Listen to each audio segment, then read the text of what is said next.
अस्सलामुअलैकुम my cute friends. आज का न्यू पार्ट लेकर आ चुकी हूँ, तो चलिए आज के न्यू पार्ट को स्टार्ट करते हैं। उस पार्ट में हमने देखा था कि जो घोस्ट था उसने विंग से कहा था मैं तुम्हें 1 दिन का वक्त देता हूँ, अगर बचाना है तो बचा लो लान वांग जी को। और फिर नेक्स्ट सीन में दिखाया जाता है कि वैन निंग ने विंग से कहा, विंग मैंने गुरुजी से बात किया है, हाँ ये आत्मा किसी और का है और हमें एक काम करना पड़ेगा, हमें केसी को बुलाना पड़ेगा। ये सुनकर विंग ने कहा, क्या केसी आएगी तुम्हें लगता है? वैन निंग ने कहा, हाँ हमें देखना पड़ेगा आखिर क्या जांचना है, यह आत्मा कौन है। केसी हमें बता सकती है कि असल में क्या हुआ था और हम इसको कैसे क्या कर सकते हैं। और ये केसी का नाम लेकर क्यों यहाँ पर रुका है, ये बहुत खतरनाक रूह है। विंग ने कहा, क्या हम केसी को बुलाएंगे तो वो रूह हमें नहीं रोकेगी, क्या वो आत्मा हमें नहीं रोकेगी? वैन निंग ने कहा, उसका इंतज़ाम मेरे पास है। देखो मेरी बात सुनो विंग, मेरे पास एक मंत्र है जिससे मैं इस घर को कुछ देर के लिए बंद कर सकता हूँ, जिससे कोई बुरी शक्ति मेरे इज्जत के बिना अंदर नहीं आ सकता है, ठीक है? तो मैं उसे बाहर रोक सकता हूँ, मतलब कि वो अंदर नहीं आ सकता है किसी के अलावा जब तक मैं नहीं चाहूँगा, लेकिन ये पूरी ज़िंदगी के लिए नहीं, सिर्फ कुछ घंटों के लिए। विंग ने कहा, ठीक है तो हम ऐसे ही करेंगे।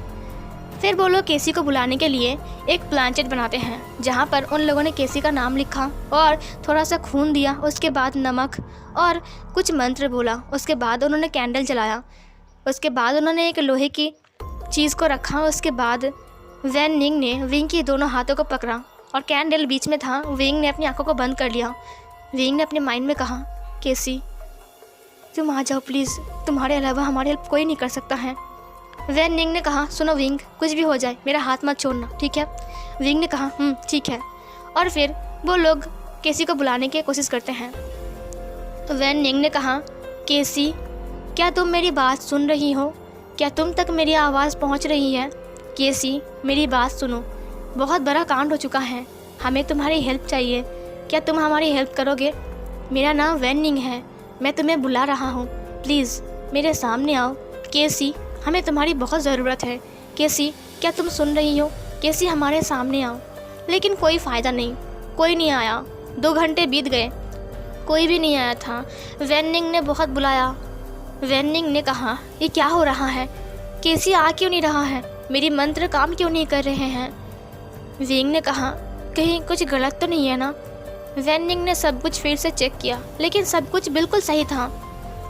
विंग ने कहा, तो हम क्या करेंगे? वैन निंग ने कहा, कुछ सोचना पड़ेगा। वैन निंग फिर से सोचने लगता है। थोड़ी देर बाद वैन निंग ने कहा, लान वांग जी। विंग ने कहा, लान वांग जी तुम लान जान को लेकर क्या करना चाहते हो? वैन निंग ने कहा, देखो केसी लान जान को जानता है, जहाँ तक तुमने मुझे कहा कि केसी और लान जान एक दूसरे से प्यार करते थे, I mean, जो भी है एक्टिंग, तो केसी तो जानता है ना लान वांग जी की वॉइस को। अगर लान वांग जी ने केसी को बुलाया तो शायद केसी आ सकती है। विंग ने कहा, लेकिन वो तो सो रहा है ना? वैन निंग ने कहा, हमें उसे जगाना पड़ेगा। विंग ने कहा, ठीक है। और फिर विंग और वैन निंग चले गए लान वांग जी को जगाने के लिए। जब वो लोग वहाँ पर पहुँचते हैं तब लान वांग जी सो रहा था चुपचाप। वैन निंग ने लान वांग जी को जगाने की कोशिश किया, लेकिन लान वांग जी नहीं उठता है।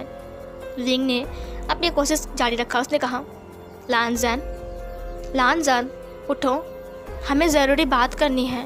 लान जान तुम सुन रहे हो ना? धीरे धीरे करके लान वांग जी ने अपनी आंखें खोला। विंग ने उसके बालों को सहलाते हुए कहा, लान जान सुनो। लान वांग जी ने कहा, विंग क्या हुआ है? विंग लान वांग जी की पूरी बॉडी पर दर्द हो रही थी। विंग ने लान वांग जी को संभाला। लान वांग जी ने तुरंत विंग को हग करते हुए कहा, विंग सब कुछ ठीक है ना? वो नहीं आया है ना? विंग ने कहा, नहीं वो नहीं है यहाँ पर, शांत हो जाओ, मेरी बात सुनो, ये दबा लो। उसने उसको दबा दिया। थोड़ी देर लान वांग जी को उन्होंने शांत किया। उसके बाद विंग ने कहा, हमें केसी को बुलाना पड़ेगा। ये सुनकर लान वांग जी डर गए। उसने कहा, नहीं वो मुझे मार डालेगा, वो मुझे मार डालेगा। फिर विंग ने कहा, नहीं मारेगा, तुम्हें मुझ पर भरोसा नहीं है? लान वांग जी विंग की बात सुनकर उसकी तरफ देखते हुए कहा, तुम पर भरोसा है विंग, लेकिन वो बहुत खतरनाक है। विंग ने कहा, मुझ पर भरोसा है ना, मैं तुम्हें कुछ नहीं होने दूंगा, भरोसा रखो, कुछ नहीं होगा, हम केसी को बुलाएंगे, उससे बात करेंगे। लान वांग जी ने कहा, अगर उसने मुझे मार दिया तो? विंग ने कहा, नहीं वो तुम्हें नहीं मारेगा। जो आत्मा तुम्हारे पीछे है वो कैसी नहीं है, वो कोई और है। ये सुनकर वांग जी थोड़ा हैरान था, लेकिन उसे कुछ अजीब लगा। विंग ने कहा, चलो लैंजन, मेरे साथ चलो। लैंजन विंग की बात पर पहले पहले नाना कर रहा था, लेकिन जब वेन निंग और विंग ने वांग जी को समझाया बहुत ही अच्छे से, क्लियरली, उसके बाद वांग जी ने कहा, ठीक है तो मैं जाऊँगा। वो लोग लान वांग जी को लेकर वहाँ पर पहुँच गए। वो लोग फिर से बैठ गए। तीनों लोग एक साथ हाथ पकड़ते हैं। वेन निंग ने कहा, कुछ भी हो जाए मेरा हाथ मत छोड़ना। वांग जी और विंग ने अपने सिर को हाँ में हिलाया। वेन निंग ने कहा, वांग जी तुम बोलोगे कैसी को आने के लिए, ठीक है? वांग जी ने कहा, मुझे बहुत डर लग रहा है। विंग ने कहा, डरो मत, मैं हूँ ना। वांग जी ने कहा, ठीक है। उसके बाद वो लोग फिर से बैठ गए किसी को बुलाने के लिए। वांग जी ने कहा, कैसी तुम मेरी बात सुन रहे हो? क्या तुम यहाँ पर आ सकते हो? आई मीन मैं नहीं बुला रहा हूँ। आई मीन हमें ज़रूरत है ना। क्या तुम आओगे? कैसे? क्या तुम आओगे? कैसे? क्या तुम्हें सुनाई दे रहा है? फिर से वो लोग 2 घंटे और कोशिश करते हैं, लेकिन कोई फ़ायदा नहीं, कोई नहीं आया। विंग निराश हो गया। उसने कहा, क्या कैसी नहीं आएगी? वेन निंग ने कहा, मेरे पास बस 1.5 घंटा बचा है। 1.5 घंटे बाद वो रूह फिर से घर के अंदर आ जाएगी। हम उसे नहीं रोक सकते हैं विंग। विंग ने कहा, अब क्या होगा? उसने मुझे कल तक का टाइम दिया है। अगर कल रात 12 बजे तक मैंने कुछ नहीं किया तो वो हमसे बहुत शक्तिशाली है। हम उसे नहीं हरा सकते हैं। वेन निंग ने कहा, अब कुछ नहीं हो सकता है विंग, मुझे माफ़ कर दो। कैसी नहीं आई तो मैं तो जानता भी नहीं हूँ इस रूह को। ये तो अपना नाम भी नहीं बोल रहा है, ये सिर्फ खुद को कैसी बोल रही है, और ये तो कैसी नहीं है, तो मैं इसको कैसे हराऊँ? उसे हराने के लिए सबसे पहले उसका नाम जानना ज़रूरी है। विंग ने कहा, अब क्या होगा? सब लोग फिर से निराश हो गए। कुछ टाइम बैठे रहने के बाद विंग ने कहा, हे वेन निंग, क्या मैं एक बार ट्राई करूँ? वेन निंग ने कहा, क्या तुम ट्राई करोगे? विंग ने कहा, देखो लैंजन ने ट्राई किया, तुमने किया, लेकिन कैसी नहीं आई। क्या एक बार मैं करूँ? अगर कैसी आ जाए? वेन निंग ने कहा, ठीक है तुम करो, लेकिन क्या वो तुम्हें पहचानता है? तुम्हें शायद वो भूल गया होगा। विंग ने कहा, कोई बात नहीं, एक बार ट्राई तो कर सकते हैं ना। वेन निंग ने कहा, ठीक है मैं फिर से मंत्र पढ़ता हूँ, अपना हाथ दो। तीनों लोगों ने फिर से अपने हाथों को पकड़ लिया। वेन निंग ने फिर से कहा, मेरा हाथ मत छोड़ना, और फिर वेन निंग फिर से अपना मंत्र पढ़ता है। उसके बाद विंग ने कहा, कैसी, मैं बहुत मुसीबत में हूँ, तुम मुझे जानते होंगे ना, मैं विंग हूँ, तुम्हारा दोस्त। मुझे पता है कि तुम मुझे याद नहीं हो, लेकिन एक बात कहूँ, मैं तुम्हें अभी तक याद करता हूँ। कैसी, मैं बहुत बड़ी मुसीबत में हूँ, मुझे तुम्हारी हेल्प चाहिए। लान वांग जी की खातिर प्लीज़ हमारी हेल्प करो। कैसी, तुम एक बार आओ, हम तुम्हें कब से बुला रहे हैं। कैसी, क्या तुम हमारी बात सुन पा रहे हो? कैसी, मैं विंग, प्लीज़ मेरे सामने आओ, मुझे तुम्हें देखना है। कैसी, मुझे तुमसे ज़रूरी बात करनी है, यहाँ पर बहुत बड़ी कांड हो चुकी है। कैसी, तुम्हारे अलावा कोई हमारा हेल्प नहीं कर सकता है। प्लीज़ कैसी, प्लीज़ आओ, प्लीज़ कैसी, प्लीज़ आओ। कैसी प्लीज़ आओ, कैसी प्लीज़ आओ। विंग बार बार दोहराने लगा। थोड़ी देर बाद विंग ने बोलना बंद कर दिया। विंग ने अपनी आंखें खोला। वेन निंग ने कहा, क्या वो नहीं आएगा? तुरंत खिड़की खुल गई और वहाँ से एक तेज़ हवा अंदर आ गई और बीच में जो कैंडल था वो बुझ गया। वेन निंग ने कहा, वाओ इट्स डन। ये सुनकर विंग ने कहा, क्या? वेन निंग ने कहा, मुझे लगता है आया है कैसी। तभी उनका एहसास होता है कि कोई अजीब सा चीज़ उनके राउंड, मतलब उनका जो सर्कल था वो गोल गोल घूम रही है और वो सांसें ले रहा है। विंग की धड़कन बहुत तेज़ हो गई थी। सब लोग बहुत डर गए थे। वेन निंग ने कहा, कैसी, आर यू हियर नाउ? कैसी, क्या तुम यहाँ पर हो? कैसी, जवाब दो, हमें इशारा दो। कैसी, क्या तुम यहाँ पर हो? तभी वहाँ से एक ग्लास टूटकर नीचे गिर गया और उससे आवाज़ हुई। वेन निंग ने कहा, हाँ वो यहाँ पर ही है। तभी अचानक से ही उनका बीच का कैंडल जल गया और कैसी विंग के अंदर आ गया। जब कैसी विंग के अंदर आता है तब एक अजीब सी आवाज़ होती है और जो हमारा वांग जी था उसने विंग के हाथ को छोड़ दिया। वेन निंग ने कहा, डरो मत, कैसी कुछ नहीं करेगा, मैं हूँ ना। विंग की सिर जो कि था वो नीचे की तरफ झुक गया था फिर केसी ने कहा, विंग, क्या ये तुम हो? विंग ने कहा, हाँ केसी, ये मैं हूँ। ये विंग के अंदर केसी भी बात कर रही थी और विंग भी बात कर रहा था। केसी ने कहा, तुमने मुझे क्यों बुलाया? तुमने मुझे क्यों याद किया? केसी को जो तुम्हें धोखा दिया तुमने उसे फिर से बुलाया। तुम्हें क्या चाहिए विंग? विंग ने कहा, केसी, ये सब कुछ बात छोड़ो, हमें सब कुछ बात में भी कर सकते हैं, लेकिन अभी जो बात है मैं तुम्हें बताना चाहता हूँ। केसी ने कहा, क्या बात है विंग? विंग ने कहा, केसी, हम तुमको बहुत टाइम से बुला रहे हैं लेकिन तुम नहीं आ रहे थे। केसी, तुम्हें पता है लान वांग जी के पीछे एक आत्मा पड़ी है जो खुद को केसी बोल रही है, और वो बोल रही है कि लान वांग जी ने उसका कत्ल किया है और उसकी पूरी फैमिली का भी, और वो लान वांग जी को मार के अपने साथ चाहता है ले जाना। केसी ने कहा, क्या? विंग ने कहा, हाँ केसी।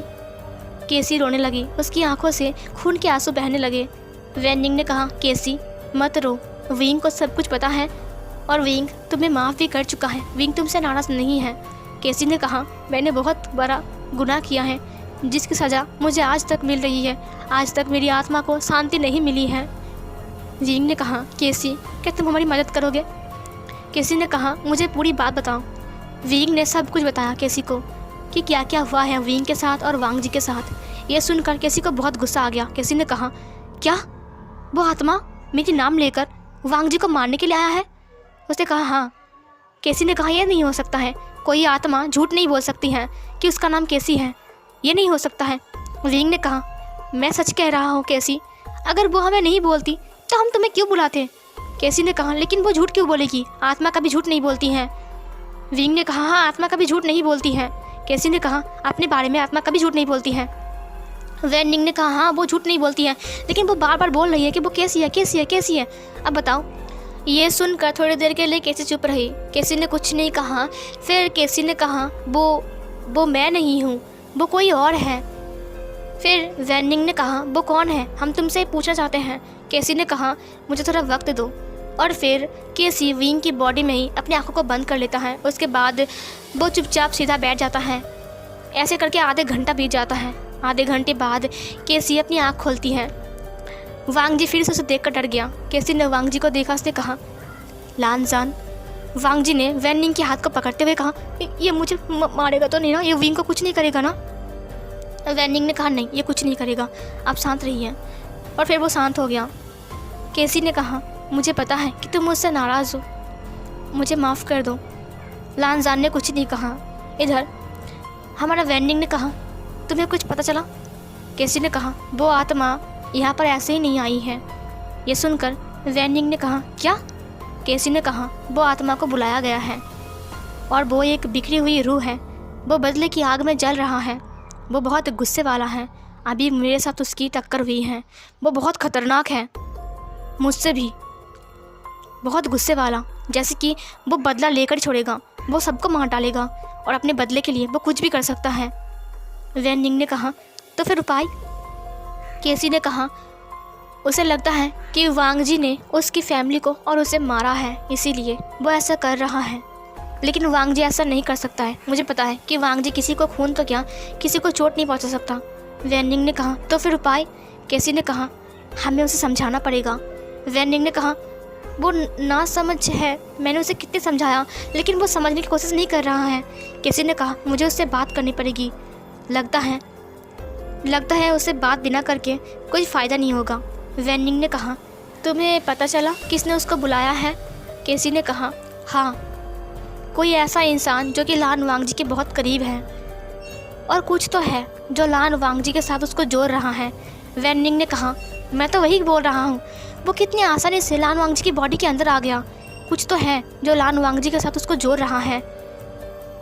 केसी ने कहा, मुझे लगता है किसी आपने ने उसे बुलाया है। विंग ने कहा, केसी, अब हम क्या करेंगे? केसी ने कहा, विंग, डरो मत, तुम्हारे लानजान को मैं कुछ नहीं होने दूंगा। एक बार मैं तुम दोनों के बीच में आ गया था, अब दोबारा से मैं किसी को तुम दोनों के बीच में नहीं आने दूंगा। तुम्हारी शादी हो गई है ना लानजान के साथ? ये सुनकर विंग थोड़ी देर के लिए चुप हो गया। उसने कहा, हाँ केसी, ये अरेंज मैरिज था। केसी ने कहा, मैं तुम्हारे लिए बहुत खुश हूँ, मुझे माफ़ कर दो विंग, जो कुछ भी मैंने किया। विंग ने कहा, नहीं केसी, मैं तुमसे नाराज़ नहीं हूँ। केसी ने कहा, मैं तुम्हारी मदद ज़रूर करूँगा। मैं उस आत्मा से बात करूँगा, मुझे उस सोल से बात करना पड़ेगा। आखिर वो कौन है, उसका नाम क्या है और सब कुछ मैं जान लूँगा। लेकिन उसके लिए मुझे उसका सामना करना पड़ेगा। वो बहुत ख़तरनाक है, पता नहीं क्या होगा आगे। फिर इधर वैनिंग ने कहा, तो तुम्हारा मतलब है किसी ने उसको बुलाया है? केसी ने कहा, हाँ, कोई तो है जो लान वांगजी का दुश्मन है और वो चाहता है कि लान वांगजी मर जाए, इसीलिए उसने उस आत्मा को बुलाया है और उल्टा पुल्टा समझाया है कि वो केसी है और उसको लान वांगजी ने मारा है। और तो और उसे ये आदेश दिया गया है कि तुम लान वांगजी को यहाँ से लेकर जाओ, वो भी मार कर। इसीलिए वो रूह और पागल हो गई है और कोई उसे कंट्रोल भी कर रहा है, जिसके कारण वो बहुत गुस्सा हो रहा है। अगर आत्मा को कोई कंट्रोल करता है तो इसका मतलब ये आत्मा के लिए बहुत गुस्से वाला बात है, इसीलिए वो और गुस्से में इन लोगों के ऊपर हमला कर रहा है। और जब से विंग की शादी वांगजी के साथ हुई है तब से वो आत्मा और गुस्से में आ गई है, क्योंकि अब हर वक्त विंग वांगजी और उस आत्मा के बीच में आता है, जिसकी वजह से वो आत्मा अच्छे से वांगजी को चोट नहीं पहुंचा पाता, इसीलिए वो विंग को भी चोट पहुंचा रहा है। विंग ने कहा, अब उपाय? केसी ने कहा, वो मेरे पास है, मुझे उससे बात करना पड़ेगा। विंग ने कहा, केसी, तुम्हारी मौत कैसे हुई? ये सुनकर केसी चुप हो गई। थोड़ी देर बाद केसी ने कहा, वो बहुत पुरानी बात है, बहुत लंबी भी। विंग ने कहा, बताओ ना केसी, आखिर क्या हुआ था? तुम्हें किसने मारा? केसी ने कहा, मैं खुद के जाल में खुद ही फंस गया था। फिर यहाँ पर फिर से फ्लैशबैक स्टार्ट होती है। केसी ने विंग से कहा, वेंचाओ से मैं बहुत प्यार कर रहा था। वेंचाओ ने मुझे जो जो कहा था मैंने उसे वही वही दिया। वेंचाओ ने मुझे कहा था, वांगजी से ये पैसे मांगो, इतने पैसे मांगो, मैंने उतने ही मांगे और वांगजी ने भी मुझे उतने ही दे दिया। वांगजी के पास बहुत पैसा था, वो इस सिटी का सबसे रिच मैन था। इस सिटी का तो दूर की बात, इस देश का सबसे रिच मैन है। 5 लाख रुपए उसके पास कुछ भी नहीं। 5 लाख रुपए तो उसके पास 5 रुपए के बराबर है। मैंने जितनी बार पैसे मांगे वांगजी ने मुझे उतनी बार दिया और वेंचाओ को मैंने उतनी बार पैसा दिया। लेकिन एक दिन वेंचाओ की असलियत मेरे सामने आ गई। वेंचाओ मेरे साथ साथ 2 लड़कियों को और डेट कर रहा था और उनके साथ रिलेशन में था, और तो और उसकी शादी की बात भी फिक्स्ड हो गई थी। फिर भी उसने मुझे कुछ नहीं बताया। जब मुझे पता चला तब वेंचाओ ने मुझे कहा कि वो सब कुछ ठीक कर देगा, लेकिन सब कुछ उल्टा हो रहा था, कुछ भी ठीक नहीं हो रहा था। उसकी शादी फिक्स्ड हो गई थी, यहाँ तक कि उसकी एंगेजमेंट भी हो गई थी। मुझे बहुत गुस्सा आया। मैंने उससे कहा, ये तुम क्या कर रहे हो? तुमने कहा था कि तुम सब कुछ ठीक कर दोगे। फिर वेंचाओ ने मुझे कहा, मुझे माफ़ कर दो केसी, अब मैं ठीक नहीं कर सकता हूँ, बट मैं प्रॉमिस करता हूँ शादी के बाद भी मैं तुमसे रिश्ता नहीं तोड़ूंगा, हमारा रिश्ता हमेशा रहेगा। ये सुनकर मुझे बहुत गुस्सा आ गया। मैंने उससे कहा, तुम मुझसे प्यार करोगे और किसी और के साथ शादी करके रहोगे? तुम्हारी हिम्मत कैसे हुई और तुम सोचते भी कैसे हो मैं तुम्हें ऐसा कुछ करने दूंगा? वेंचाओ ने कहा, प्लीज़ केसी, मेरी बात सुनो, मेरी बात मान लो, हम दोनों बहुत खुश रहेंगे। केसी थोड़ी देर के लिए चुप हो गई। फिर मैंने उसे कहा कि मैं जाकर सब कुछ सच सच वांगजी को बोल दूंगा कि तुमने क्या कुछ किया है, क्या ना कुछ किया है। फिर तभी वेंचाओ ने मुझे समझाया कि उससे और पैसे मांगो, उसके बाद हम दोनों भाग जाएंगे। लेकिन मैंने साफ इनकार कर दिया। लेकिन मुझे पता नहीं था कि वहाँ पर वांगजी आ गया था और उसने हमारी सारी की सारी बातें सुन लिया था और वांगजी गुस्से में चला गया था वहाँ से। उसके बाद मैंने वेंचाओ को थप्पड़ मारते हुए कहा, चले जाओ यहाँ से और मैं वांगजी को सब कुछ बोल दूँगा, उसके बाद देखना। उस दिन तो वेंचाओ चला गया था वहाँ से, लेकिन जब मैं वांगजी से मिलने के लिए गया, वांगजी को मैं बोलना चाह रहा था कि सब कुछ मेरी नहीं था, ये सब कुछ तुम्हारा था विंग, सब कुछ मैं उससे बोलना चाह रहा था, लेकिन वो मेरी बात ना सुन कर चला गया वहाँ से। उसके बाद जब मैं घर जा रहा था तब रास्ते में मुझे वेंचाओ मिला। उसे देखकर मुझे बहुत गुस्सा आ गया। मैं उससे बिना बात करके चला गया वहाँ से। फिर वेंचाओ ने मुझे कहा, हे केसी, मेरी बात सुनो, लेकिन मैं उसकी बात नहीं सुना। थोड़ी देर बाद कुछ और गुंडे उसके साथ आ गए और उन्होंने मुझे उठा लिया। उसके बाद उन्होंने मुझे एक खाली जगह पर ले गया। उसके बाद उन्होंने मेरे साथ जो कुछ भी किया मैं उसे कभी नहीं भूल सकता हूँ। उन्होंने मुझे वहाँ पर रोक कर रखा और अपनी जो मर्ज़ी वो किया। उसके बाद जब उनका मन भर गया तब उन्होंने मुझे मार डाला। उसके बाद मेरी लाश को टुकड़े टुकड़े करके बैग में डालकर पानी में फेंक दिया। कुछ दिन बाद वो सारी की सारी चीज़ें पुलिस के हाथ लग गई। मेरी लाश भी, मेरी आत्मा भटक रही थी, मुझे शांति नहीं मिल रही थी। फिर और कुछ केस सामने आ गया। वेंचाओ ने सिर्फ मुझे नहीं, बहुत सारे लोगों को ऐसे ही मारा है, इसीलिए पुलिस ने उसे फांसी की सज़ा सुना दिया, जिसकी वजह से ये सब कुछ मेरी फैमिली के ऊपर आ गया और वेंचाओ के आदमियों ने मेरी फैमिली मेम्बर को मार डाला। मेरी पूरी फैमिली को मारने के बाद वेन चाओ को शांति मिला और फिर उसको फांसी भी हो गया, लेकिन मेरी आत्मा को शांति नहीं मिली। मैं तुमसे माफ़ी मांगना चाह रहा था। मैंने तुम्हें कितना ढूंढा लेकिन मुझे तुम कहीं नहीं मिले। और ये बोलकर केसी रोने लगा। केसी ने कहा, उसके बाद मैं कहीं और चला गया। मुझे लगा शायद मेरी मुक्ति कभी नहीं होगी, मैं तुमसे कभी नहीं मिल पाऊँगा wing. Thank you so much मुझे बुलाने के लिए। मुझे बहुत सारे लोग बुलाते हैं लेकिन मैं कभी नहीं आता। लेकिन जब मैंने तुम्हारी वॉइस सुना, तुमने मुझे कहा कि तुम विंग हो, तब मैं जल्दी से तुम्हारे पास आ गया। विश्वास करो विंग, मैं तुमसे माफ़ी मांगने के लिए आया था। मुझे पता नहीं था कि यहाँ पर ये सब कुछ हो रहा है। विंग ने कहा, केसी मैंने तुम्हें माफ़ कर दिया है।